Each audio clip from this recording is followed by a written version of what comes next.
Welcome to my channel. Magandang araw.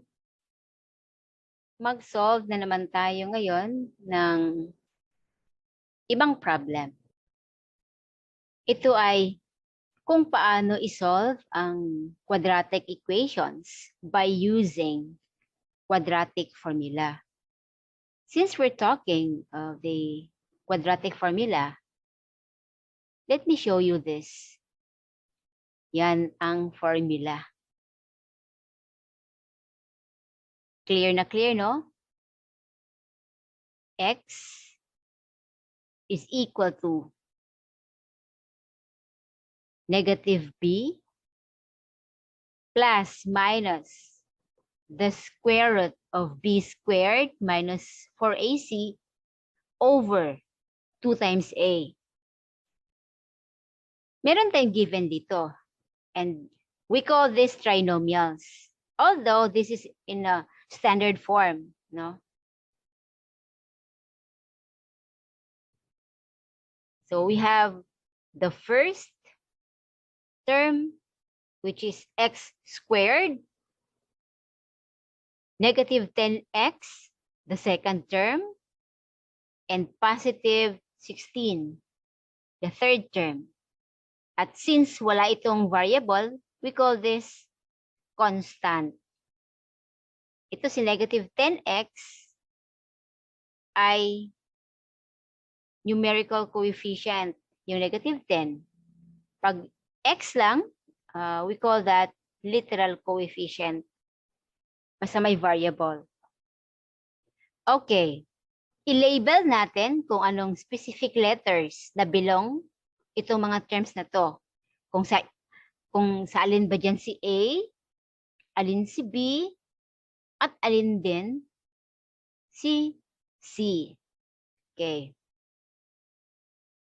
Ito si A, ito si B, and then ito si C. Let me specify A, yan si Y. 1. Automatic yan, 1. Tapos si B, negative 10. Then si C ay 16. So all you have to do is just replace this. I-substitute lang itong mga specific numbers dito sa given formula. Okay, let's start. Excited na ako eh. Sige. And later on, once we're done, makikita natin ang solution. At doon din natin ma-determine kung may solution o wala. So, negative. So, ano ba ang B natin? Kasi existing naman yung negative. So, ang B natin is negative 10. So, sulat dyan, negative 10. Okay? Plus, minus, the square root of. Sulat na naman natin yung negative 10 squared minus 4. So, ano ba ang A natin? 1. Okay? And then yung C is 16. Okay? Over 2 times A. Yan. 2 times 1. Okay? Simplify. Negative times negative 10. That's positive 10. Plus, minus, the square root of. Okay, ano ba ang square ng negative 10? Meaning, negative 10 times negative 10, that's 100. Okay, negative or minus 4 times 1 times 16. Okay, 4 times 16, that's 64.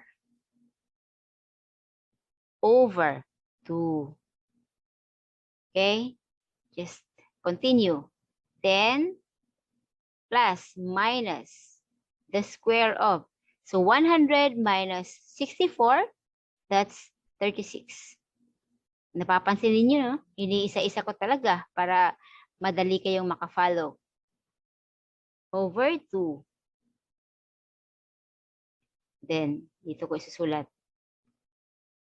10 plus minus, ano ang square root?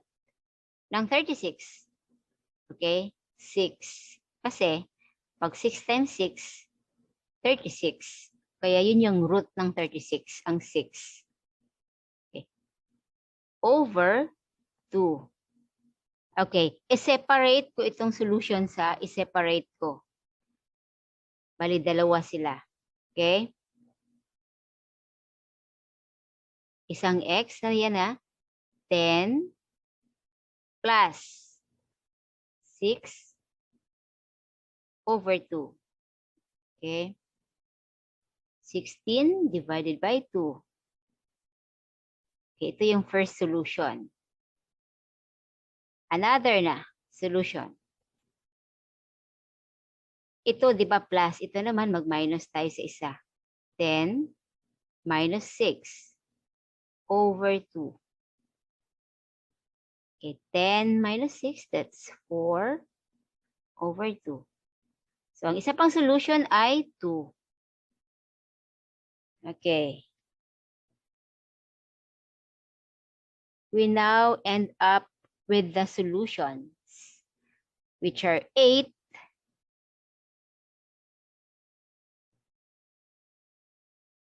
and 2.